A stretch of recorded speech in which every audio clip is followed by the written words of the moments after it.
Perkenalkan kami dari kelompok 7 yang beranggotakan Saya Hilyatul Jannah dengan NIM 3322200. Saya Pinkan Betriakos dengan NIM 3322215.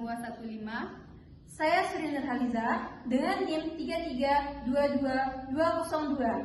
Kami akan mempresentasikan materi distribusi normal dari mata kuliah Statistik Ekonomi. Materi pertama yang akan disampaikan oleh Pinkan. Baiklah, di sini saya akan menjelaskan materi tentang distribusi normal. Yang mana pengertian distribusi normal adalah suatu distribusi yang digunakan untuk mengetahui probabilitas yang telah diketahui rata-rata dan simpangan bakunya. Nah, perhitungan probabilitas suatu sampel yang diambil dapat dilakukan dengan cara melakukan transformasi nilai-nilai dan pengukuran ke dalam bentuk bakunya atau nilai Z. Dan untuk mengubah standar distribusi normal menjadi standar baku atau Z dengan cara rata-rata sama dengan 0 dan itu sama dengan 1 digunakan dengan nilai Z atau unitnya. Selanjutnya saya akan menjelaskan rumus distribusi normal, yang mana rumusnya Z sama dengan X dikurang mu per T. Z di sini adalah standar normal, sedangkan X rata-rata sampelnya, dan mu-nya adalah rata-rata populasi. Yang terakhir T adalah standar deviasi. Berikut contoh dari distribusi normal ini bisa kita lihat di dalam berat badan, tinggi badan, isi sebuah botol, ataupun dari hasil ujian. Nah, sekian materi yang saya sampaikan. Materi selanjutnya akan dilanjuti oleh Baik, saya Hilyatul Jannah akan menjelaskan materi lanjutan tadi, yaitu mengenai kurva normal. Bentuk dari kurva normal itu sendiri adalah seperti ini. Di sisi kiri yaitu ada sisi negatif dan di sisi kanan itu ada sisi positif. Garis lengkung tidak boleh menyentuh garis X. Baik, saya akan masuk ke beberapa rumus dalam kurva normal. Yang pertama yaitu ada Z besar dari 0, Z kecil dari A. Maka luas daerah dari arsiran kurvanya adalah nilai tabel A. Bentuk kurvanya adalah seperti ini. Baik, selanjutnya yaitu rumus yang kedua, yang mana P Z kecil dari A. Jika Z kecil dari A, maka daerah arsirannya adalah ke sebelah kiri seperti ini. Maka luas daerah arsirannya itu adalah nilai tabel A ditambah 0,5. Baik, selanjutnya kita masuk ke rumus kurva normal yang ketiga, yang mana P Z besar dari A. Jika besar dari A, maka luas arsirannya adalah ke sebelah kanan, yang mana luas arsirannya itu ditentukan oleh 0,5 dikurang nilai tabel A. Bentuk arsirannya adalah seperti ini. Selanjutnya rumus kurva normal yang kelima, yang mana Z besar dari min A, yang mana luas arsiran ini ditentukan oleh 0,5 ditambah dengan nilai tabel min A. Bentuk arsirannya adalah ke sisi kanan seperti ini. Selanjutnya, rumus yang keenam kurva normal, yang mana B Z besar dari A1, Z kecil dari A2. Yang mana luas kurva normal ini ditentukan oleh nilai tabel A2 dikurang dengan nilai tabel A1. Yang terakhir yaitu rumus ketujuh kurva normal, yang mana P Z kecil dari A1, Z kecil dari A2. Yang mana luas kurva normal ini ditentukan oleh nilai tabel A2 ditambah nilai tabel A1. Bentuk kurvanya adalah seperti ini. Jadi sekian materi kurva normal dari saya. Selanjutnya saya serahkan kepada Suri. Saya akan melanjutkan materi untuk bagian contoh soal. Soal yang pertama yaitu P Z besar dari min 0,87. Dan untuk soal yang kedua, yaitu P Z besar dari min 0,5 dan Z kecil dari 0,70.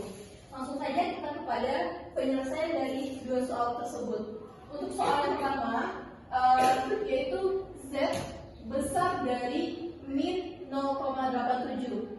Dan soal ini diubah menjadi model seperti ini. P Z besar dari 0 dan Z kecil dari 0,87. Pada ketentuan soal yaitu min 0,87. Dan pada ketetapan rumusnya tidak ada pada tabel untuk negatif, maka diubah menjadi positif 0,87. Dan ditambah PZ besar dari 0. Untuk penyelesaiannya kita bisa lihat dari tabel Z. Nah, untuk teman-teman bisa mengakses tabel Z yang sudah ditetapkan itu pada internet. Nah, untuk ketentuan 0,8 bisa kita lihat pada tabel untuk kolom 7. Berarti 0,8 pada kolom 7.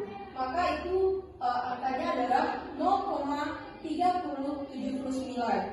Dan untuk tabel Z0 adalah 0,5.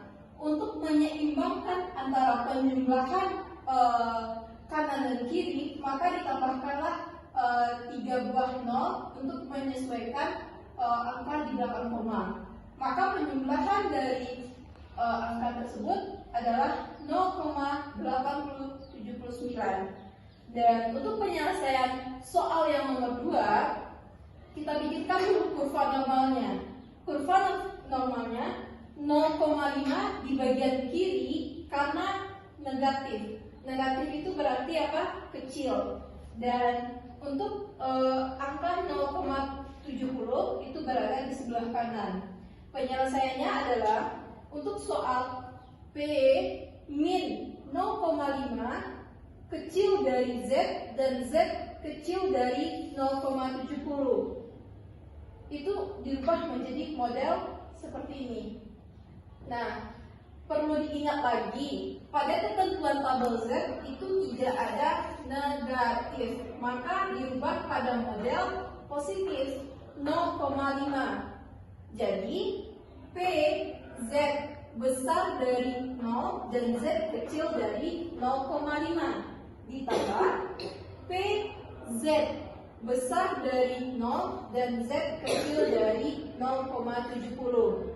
Untuk diingat lagi, pada tabel Z kita harus melihat nih 0,5 ini kita lihat pada tabel Z yaitu sebesar 0,1915. Dan untuk tabel 0,7 dan pada kolom 0 itu adalah 0,2580.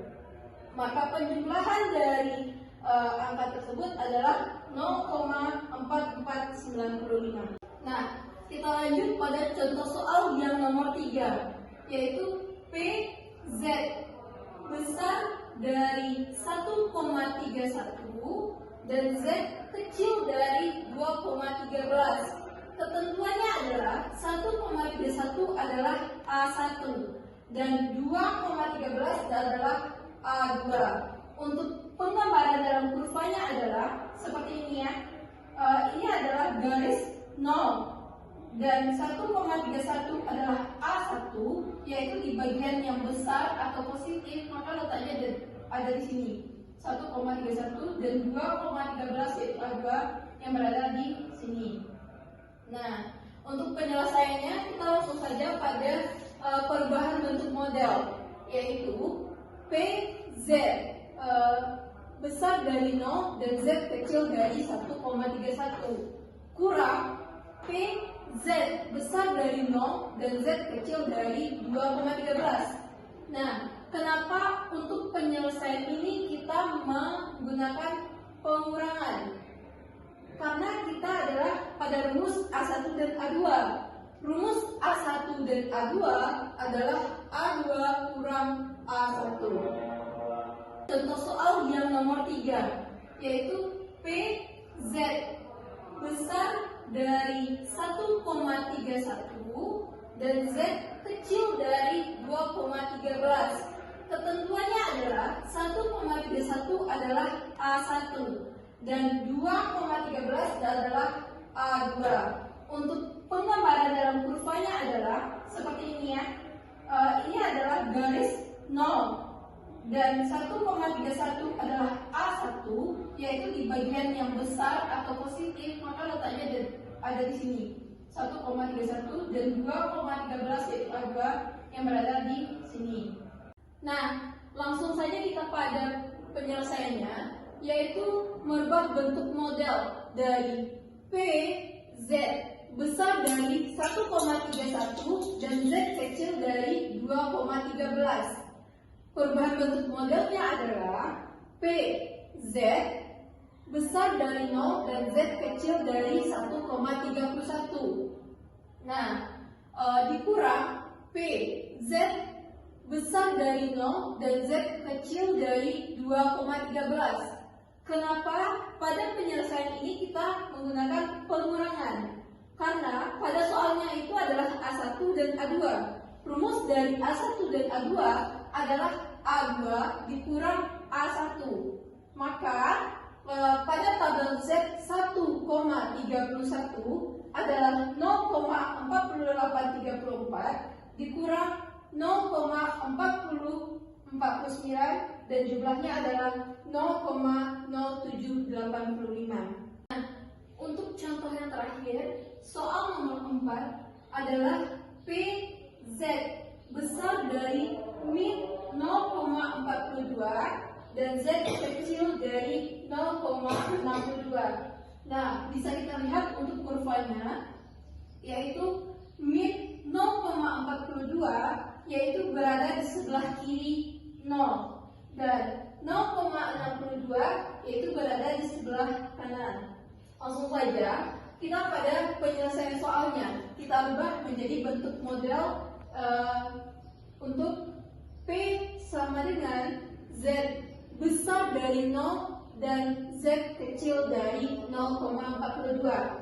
Untuk diingat lagi, pada soal min 0,42 itu diubah menjadi positif karena di tabel Z tidak ada negatif, dan ditambah P Z besar dari 0 dan Z kecil dari 0,62. Untuk tabel Z 0,42 yaitu 0,1628 dan tabel Z untuk 0,62 adalah 0,2324. Penjumlahan ini berjumlah menjadi 0,3950. Dengan contoh terakhir yang nomor 4, maka berakhir dari materi yang dapat saya sampaikan. Sekian.